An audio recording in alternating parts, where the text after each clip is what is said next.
show me any wrong thing the Speaker has done. The Speaker duly complied with the constitutional provision, summoned the House upon receiving your notice and the signatures who had triggered the recall, came to the proceedings. We waited for you guys more than an hour. You never showed up. Afenyo-Markin should be apologizing to the Speaker, not berating the Speaker, not attacking the Speaker, not mudslinging. And he should watch it, because some of us are beginning to discuss the way forward. He may soon be hauled before the Privileges Committee because he's not exempted. The fact that you are a leader of one side, does not exempt you from conduct which should be courteous and which should be proper. And you see, this business of not taking responsibility for your own conduct has to stop. It really has to stop. I mean, I'm asking myself, if you look at all the crises in our country today, how is all of this back and forth, these Tom and Jerry games, this infantile posturing, the childishness? You won't come to the chamber, yet you're on the sidelines. When we step out, then you are going to pounce on us. We saw what Katie Hammond was doing. Then they're holding press conferences. So you were all around. I have heard the Honorable Kennedy Japon say, we were at the caucus meeting.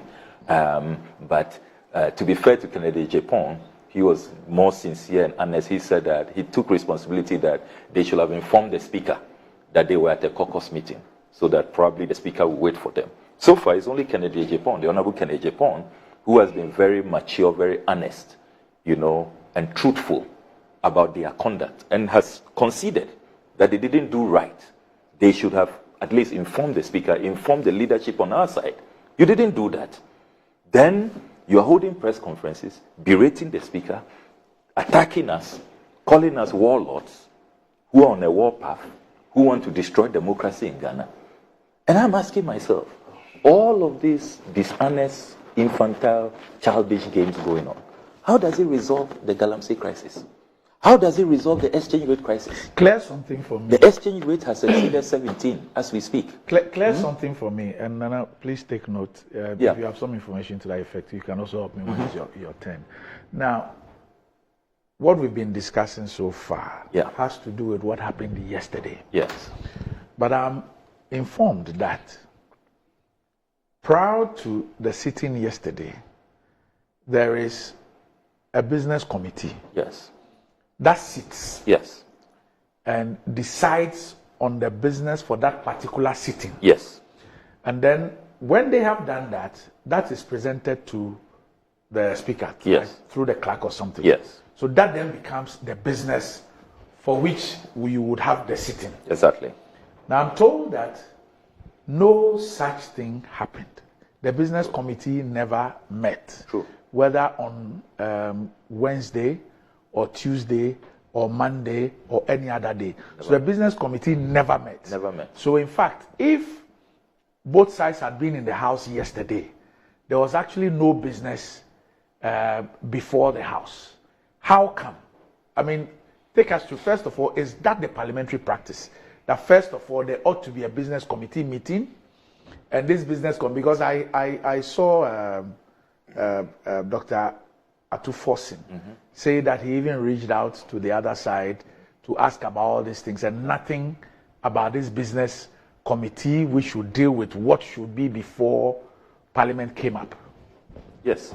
So the standing orders are very clear. Standing Order 216, which I read, very clear, is the business committee that programs the business we will transact. The business committee comprises of who? It comprises of, under Order 2161, it comprises the leader of government business as chairperson, the minority leader as a ranking member, chief whips, and not more than 11 other members. And it's very clear under 2162A that their responsibility is to propose the business of each sitting and the order in which the business is taken. So they must meet before the plenary sits. Now, the Honorable Atufosin seeing that the business committee has not met previous days, arrived in Parliament very early at 7 a.m. and started making calls to colleagues on the other side that, look, we'll have a crisis if at least we don't meet this morning. Because there have been instances where on the day of sitting, they will meet quickly and then the order paper will be prepared. All his calls were not responsive. It tells us that they had just determined to boycott proceedings. And it's not clear if, in their calculation, they were thinking that probably the Speaker would not respond to the constitutional mandate of calling the sitting so that they could once again run to the Supreme Court and say that the Speaker is engaged in an unconstitutional. It's because you just can't believe what is going on. You have an obligation under Order 216 to attend the business committee meetings, to program the business for the day. Because you see, this is an emergency sitting where you are the one bringing the business, proposing the business to be transacted. You attached it to the signatories that you collected. So you must send it to the business committee, explain exactly what the issues are. Then it is programmed. And that is what the plenary will meet to discuss. So let me ask you a question about your group. Last week, the Speaker was in court over the issue of the injunction on him to proceed with those things. He went to court. Yes. His lawyers were there. They argued their case. The Supreme Court affirmed its earlier decision. They threw out the Speaker. They affirmed the earlier decision, which is that the Speaker should stay off the issue of the 4 until the final determination of the matter. Why did your group go sit on the right side of the Speaker? Because we are standing up against judicial tyranny. Those who are conversant with the history of this world would recognize that there are many, many instances that the things that we deride, we abhor today, were judicial pronouncements. Take slavery, take apartheid. You had certain courts in our history affirming, superintending, legitimizing all of those horrible things. So we are standing up against judicial tyranny. We maintain that under Article 115 of the Constitution, the Supreme Court of Ghana has absolutely no business doing what it is doing. When you have the likes of Gaiwu, the NPP parliamentary candidate for Ho, who is now on the bench and engaged in political decisions, because when you look at the panel, he was there playing a key role.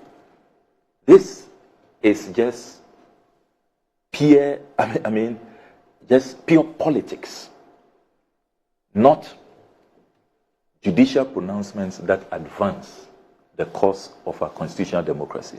So it's a protest, and we have every right. That is why Speaker Bagbin was very, very clear. And please give me some time to read Speaker Bagbin's press conference. Speaker Bagbin, first of all, says that Parliament weakens itself when its members keep running to our courts to settle or seek favorable determinations of not just legal matters, but essentially political and governance questions. It is my strong belief the matter before the Supreme Court can be settled within Parliament through mature deliberations and compromises. Please make no mistake, not all the strong men President Obama warned us about come in military uniforms. Some come dressed in suits. I hope in my lifetime, Ghana shall have a parliament and a speaker who are truly independent from Jubilee or Flagstaff House or any headquarters in the conduct of parliamentary affairs. Let me state unequivocally, Parliament owes its duty to the people who established and elected its members to serve and represent them. The wheels of Parliament will continue to turn, and no person will be allowed to disrupt parliamentary proceedings or to undermine the democratic mandate of Parliament. When I ruled in January 2021 on the issue of which side constitutes majority and minority in Parliament, and the ruling was in favor of the majority group then, it was not an act of lawlessness as to cause constitutional crisis. When I ruled in the matter of the vacation of seats by Honorable Kennedy Japan, Honorable Henry Kote, and Honorable Sarah Joasafo, I remember that matter. You know, we had done the work, clearly seen the continuous absenteeism, no permission from the Speaker, and petitioned the Speaker. The Speaker ruled that they could stay on. The Speaker continues. It says that the question of the interpretation of the Constitution was not raised. When my predecessor declared the Formina seat vacant in 2020, applying the same provisions of Article 97, the original jurisdiction of Supreme Court to interpret and enforce provisions of the Constitution was not invoked. Peace reigned in these instances, and nobody cried and ran to the Supreme Court under the guise of constitutional interpretation. If I may ask, is it a legal matter for the Supreme Court to decide as to which side of the House constitute the majority or minority? It is for good reason that justice is said to be blind, and further that justice must not only be done, but must be seen to be done in all cases, not only in those cases to which some people appear to be sentimentally attached. Fellow Ghanaians, I respectfully call on the Supreme Court to apply the same swiftness with which the motion ex parte in the instant matter was granted to the case involving the President's refusal to receive the Human Rights and Family Values Bill passed by Parliament, which has been pending before the same court for almost a year without being heard. Ladies and gentlemen, consistency is not just an ideal, but the foundation of life. The court cannot enjoy 4 MPs from serving their constituents for 12 weeks, but was eager to deny the constituents of Asin North their representation because of the issue of allegiance. The court can deny the constituents of SAR, Santro Kofi Akpafu Lolobi and Lipe, the people of SAR. And we heard President Mahama a few days ago when he went there. The people of SAR. The court can deny the constituents of SAR the sanctity of representation for years. For years, Chachichi Kata was in court. 3 years after they told him they don't have jurisdiction. 3 years. This same court, this same judiciary, they can't be bothered. The people of SAR, they are not human beings. They are not citizens. They are not Ghanaians. The double standards, the hypocrisy. Let me read on. The court cannot even see that the Constitution itself permits a denial of representation within 3 months to the holding of a general election. Let me expatiate on this. You know that under the Constitution, if an MP dies today, and we've entered that phase today, 3 months. If there's a vacancy. 3 months to election, or there's a vacancy, there will be no by-election. Yes. We wait. Yes. So that 3 months. So where from this bizarre claim that the Supreme Court can't live with itself if there is no representation? Bizarre rulings. Ladies and gentlemen, the Parliament of Ghana shall commence sitting as by law prescribed from tomorrow, November 7, 2024. I have earlier instructed the clerk to Parliament to transmit the LGBTQ plus bill to the President for his assent. Ladies and gentlemen, finally, I am aware of the business the government wants to transact through Parliament, and I'm willing to collaborate with government. Despite all that I have said, Ghana first, and all Ghanaians should bear the President, Parliament, the Judicial, and all our leaders in prayer for the betterment of our people and country. Look, as Speaker Bagbin is saying, you can transact government business. It doesn't matter where you sit. I mean, if you look at our Constitution, the Constitution envisages many scenarios. Doc, you are aware that we can have one day an independent president. Don't we have independent presidential aspirants? If Alan or Cheddar or any of those independent people are to win, who are their MPs? They clearly don't stand a chance to have the kind of MPs that NDC MPP will command. We must learn to work with them. That scenario is envisaged under our Constitution and under our standing orders. You can have a minority government, indeed, but for the shenanigans of 2020, the arm twisting, what they did in Techiman South, Sechuyoso, and other places, the NDC will have been a majority.